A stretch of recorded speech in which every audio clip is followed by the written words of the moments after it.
We can now bring in our international affairs editor, Philip Turle. Philip, good to see you. Israel has a very sophisticated missile defense, the Iron Dome, David Sling, what have you, yet some things are still going through. And this, of course, is worrying for Israelis. Well, if you look at Israel's Iron Dome protection system, which is put up really to stop missiles from landing on Israel, it's quite effective, but only effective in certain domains. And when push comes to shove, Iron Dome was created to protect Israel against missiles being fired from the Gaza Strip by Hamas and also from Lebanon by Hezbollah, short-range missiles, and not ballistic missiles, which are the ones coming from Iran right now. But it does have other forms of protection in the same way, which are slightly more sophisticated to stop ballistic missiles from coming in. One of them is David Sling, which is a weapon system designed to give greater protection to Israel. Another one is the Arrow, part of an Arrow family of defense systems, which is an anti-ballistic missile system, and another one called Iron Beam, which is a laser system, which will also help the country destroy short-range rockets and artillery fire.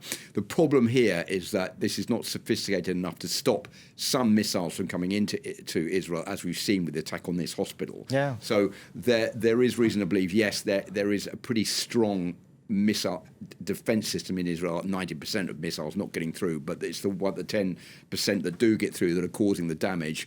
And from Iran's point of view, what they're trying to do is not necessarily cause a lot of damage in Israel, but what they want to do is to try to push Israel public opinion against Benjamin Netanyahu to stop the attacks against Iran because they are feeling insecure. That is the way that the Iranians are looking like this, because they know they don't have the capacity to actually beat Israel and be a match for Israel's military strikes that could eventually fall on Iran. And the question, Philip, until we have things moving on the diplomatic front, is how long can both sides go?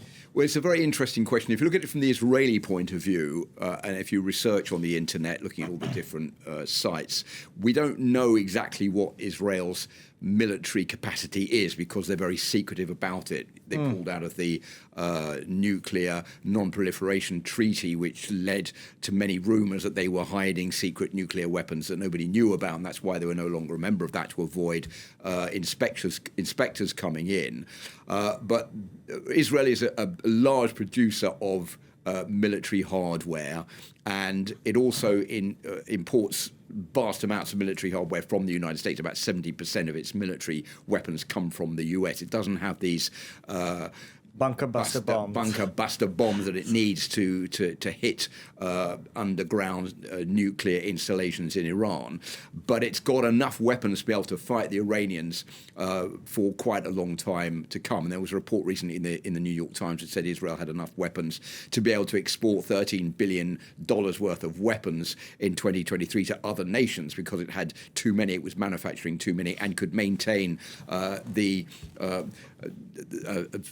attacks on two different fronts at the same time if it had to. So there's not really very much to worry about, I don't think, as far as Israel's military capacity is concerned. As far as Iran is concerned, there again, we also don't know what Iran's military capacity is. But as I was saying, they're not in the same league, and they know that if the United States gets involved in this conflict, then they will be finished. But they're doing this, they have to retaliate, and they are more of a regime that would be going hell for the very end, apocalyptic, if you like. They're not going to give up. That's why they're continuing these strikes against the Israelis in the hopes that they know they're not going to beat the Israelis, but they might change public opinion towards Benjamin Netanyahu. We'll see. Hopefully things can work out on the diplomatic front. Thank you very much for that, Philip Turle there.